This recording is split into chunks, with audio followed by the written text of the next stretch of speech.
usaha untuk menyantuni mereka. Yang kedua, tidak mau memberi makan orang miskin.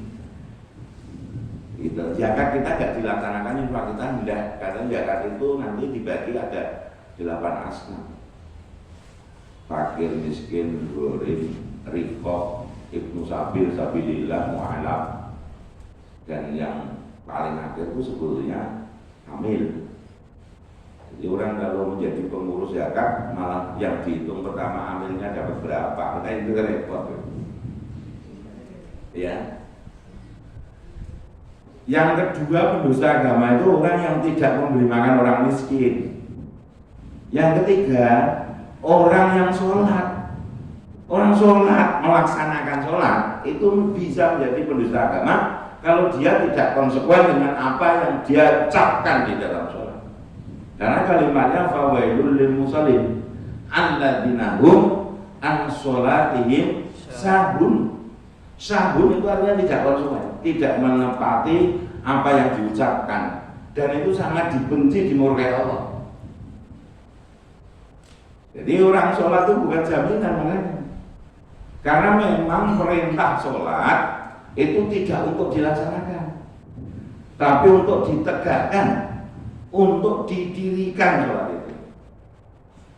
Sehingga Rasulullah mengomentari sholat itu sebagai tiang agama.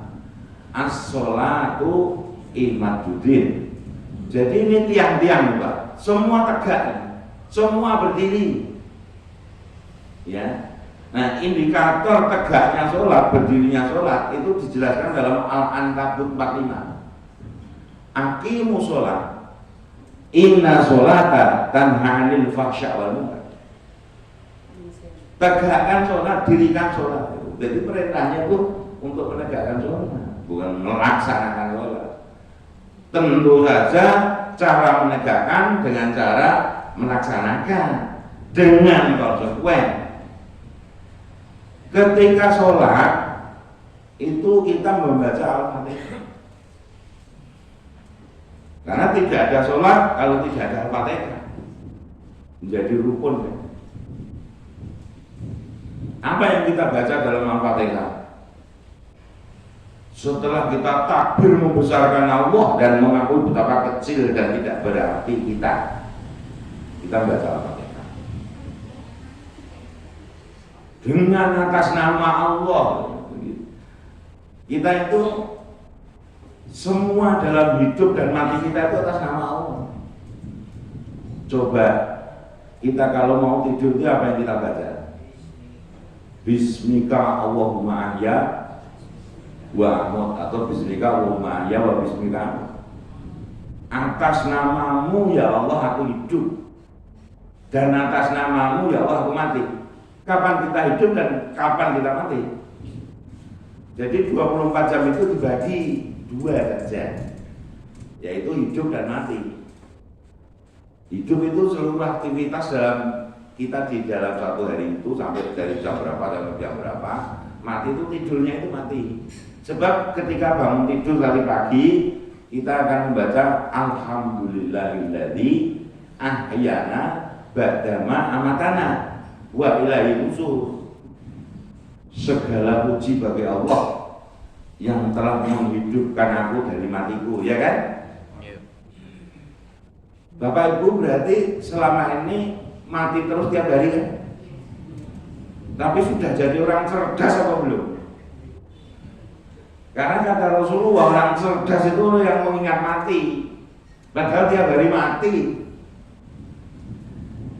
Itulah maka orang yang cerdas itu akan menemukan dan memahami atau akan tahu diri, insya Allah.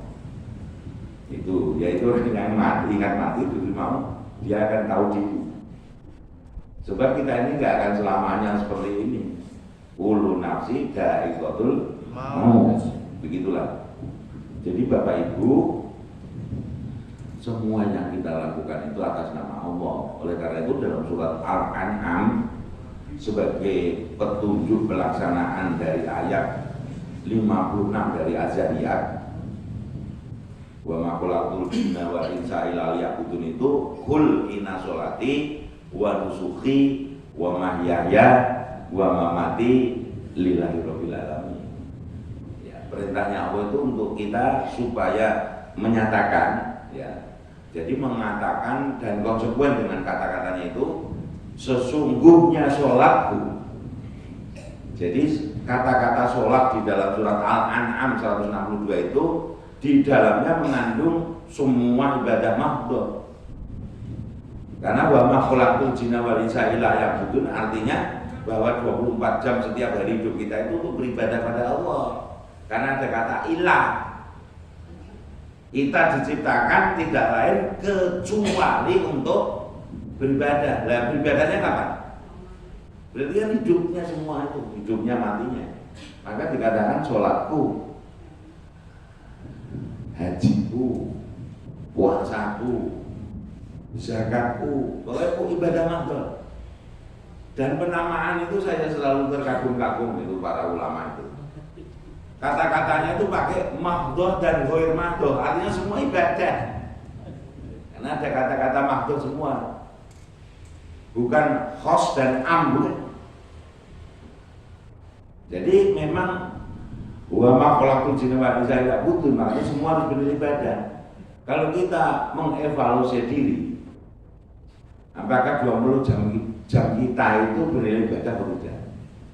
Kalau kita menjalani 20 jam hidup kita itu atas nama Allah sebagaimana doa kita, maka itu beribadah. Sebab ibadah itu disebut sebuah ibadah, sebuah amal soleh yang akan diterima Allah kalau mulai 3 hal.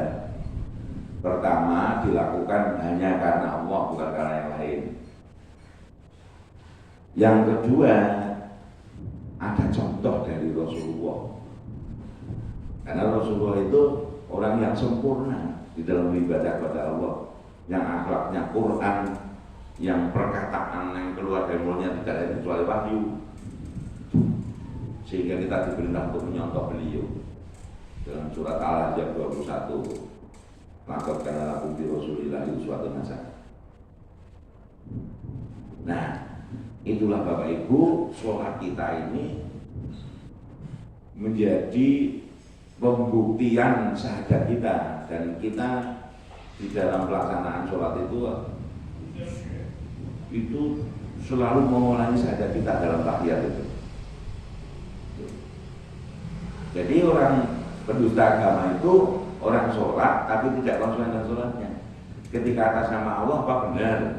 Ketika mengatakan alhamdulillahi rabbil alamin, segala puji bagi Allah Rabb semesta alam, apa benar kita memuji dengan segala puji? Konsekuensinya apa kalau kita memuji sesuatu? Kalau kita memuji istri saya itu cantik, yang saya cintai, saya sayangi, kita memuji dengan tulus, itu apa kita mau merusak kecantikannya? Bahkan kalau dia minta cincin, sebisa mungkin kita berikan cincin untuk dia. Orang yang kita puji itu, orang yang kita puji kalau kepada orang dia, itu kan menjadi idola kita kan? Itu seperti itu. Muji anaknya, muji apa aja. Maka sebetulnya pujian itu hanya milik Allah saja. Itu Allah itu pencipta, selain Allah ciptaan, makanya disebut Rabbul Alamin. Alam itu selain Allah. Nah, ketika kita mengatakan Ar-Rahman Ar-Rahim, yang Maha Pengasih Penyayang, itu kita mestinya juga Abdur Rahman Abdur Rahim gitu. Karena Allah Ar-Rahman, kita Abdur Rahman. Kalau Allah Ar-Rahim, kita Abdur Rahim. Kalau Allah itu Al-Malik, kita Abdul Malik, kan gitu. Kita sudah menempatkan diri itu begitu.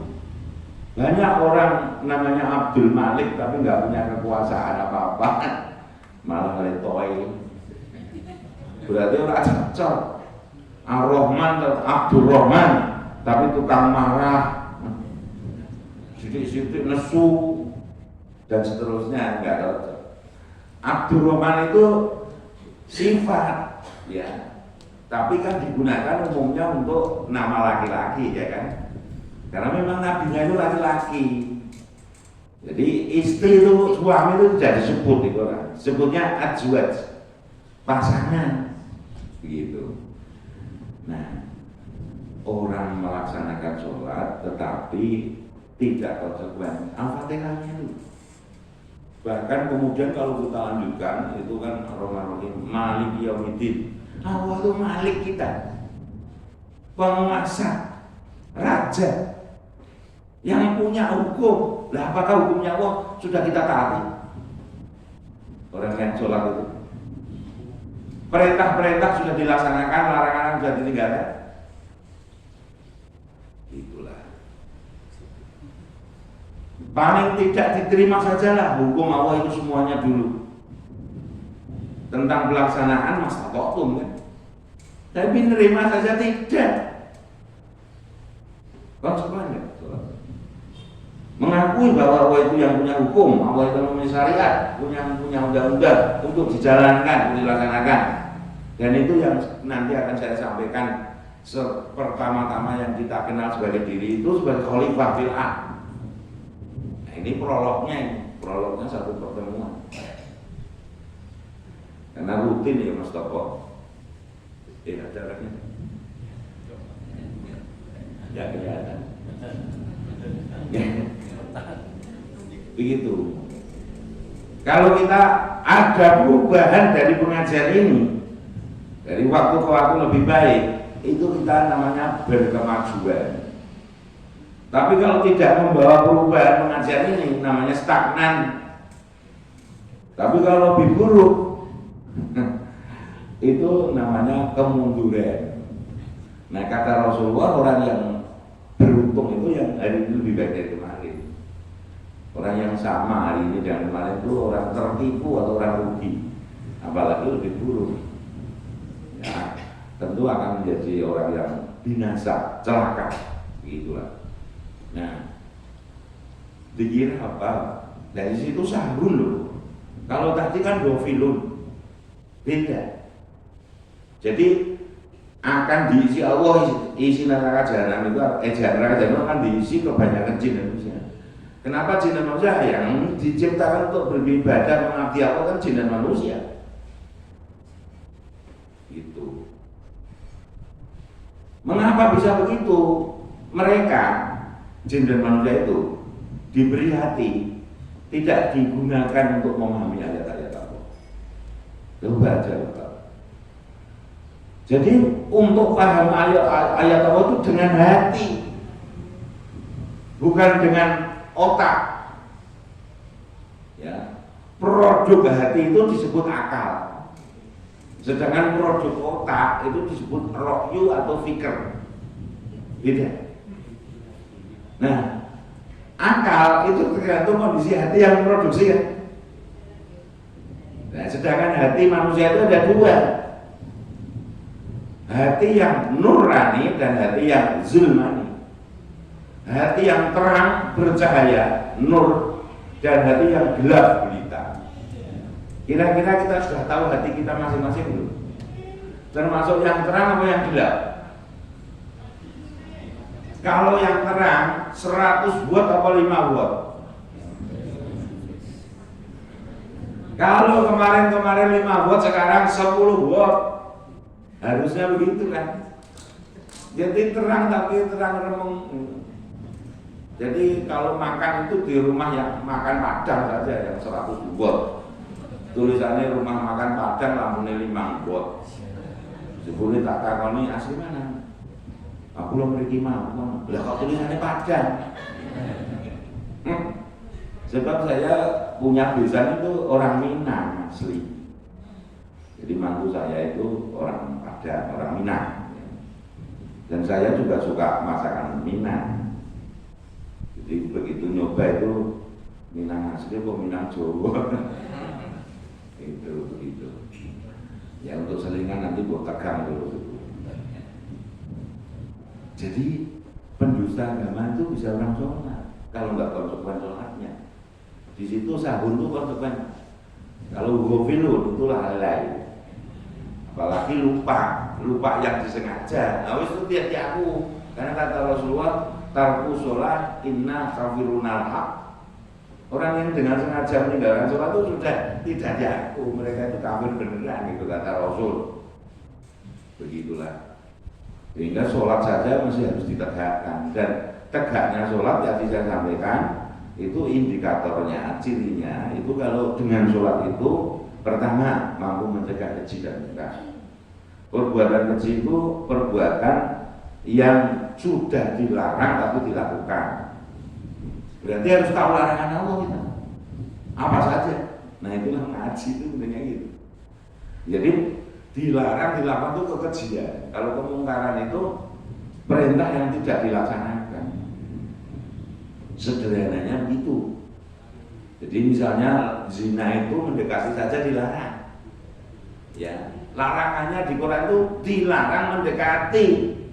Tapi dasar wong edan yang dilarang kan mendekati. Nah zina kan bentuk gitu. Yang dilarangnya mendekati gitu. Ini wong edan.